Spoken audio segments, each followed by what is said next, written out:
Mr. Speaker, this Kyle Rittenhouse thing, obviously, it's nothing that I have to introduce you to. Everyone knows about it. But we have Joe Biden coming out saying the verdict left him angry and concerned.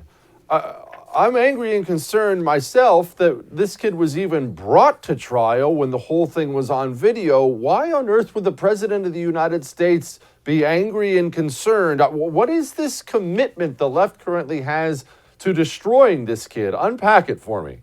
Well, I think that they had invested a great deal. Remember, and I think he's vulnerable to a lawsuit.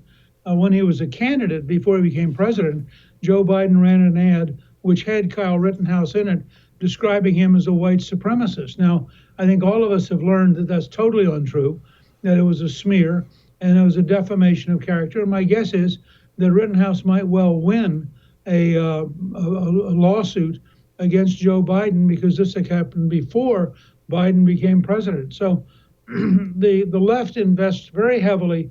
Whatever happens, if you're on the left, it's an example of white supremacy, even if there are no whites involved. And as a result, they always say, unless it's somebody who's white, they always sympathize with the criminal. Watch the explanations that start to come out about the man who killed people in Waukesha and the notion that they really don't want to hold him accountable, even though he had a long record, over 20 years, criminal record. He shouldn't have been back on the street. I'm not sure yet what their sympathy is going to be in San Francisco, but you have literally a communist. I mean, this is not hyperbole. He's openly a communist, is the attorney general, is the district attorney in San Francisco, and he said openly, he is not going to prosecute people who steal less than $900. So you have 80 people walk in a store, each of them committed to stealing only $800. And this guy is such a nutcake. He doesn't understand that when you set standards like that, which by the way is illegal. I don't think district attorneys are allowed to change the law. They're supposed to enforce the law. If you're going to change the law, you need the city council or the state legislature to do it.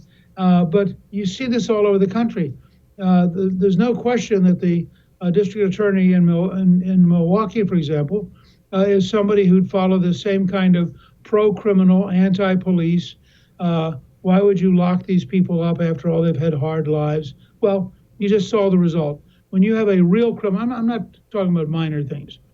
This is a guy who had a gun, who had a gun offense, who had an attacking women offense, who had a theft offense, who was out on bail and had skipped bail, and then got a pathetic $1,000 bail, and he should not have been back on the street because he had a 20-year record. And until we're prepared to be serious about this stuff, we have to confront the reality that we're going to continue to have a rising crime rate. And the truth is that rising crime rate in the last year, the number of murders went up more than any other single year in American history because you got a bunch of radicals who believe, who are against the police and are basically pro-criminal.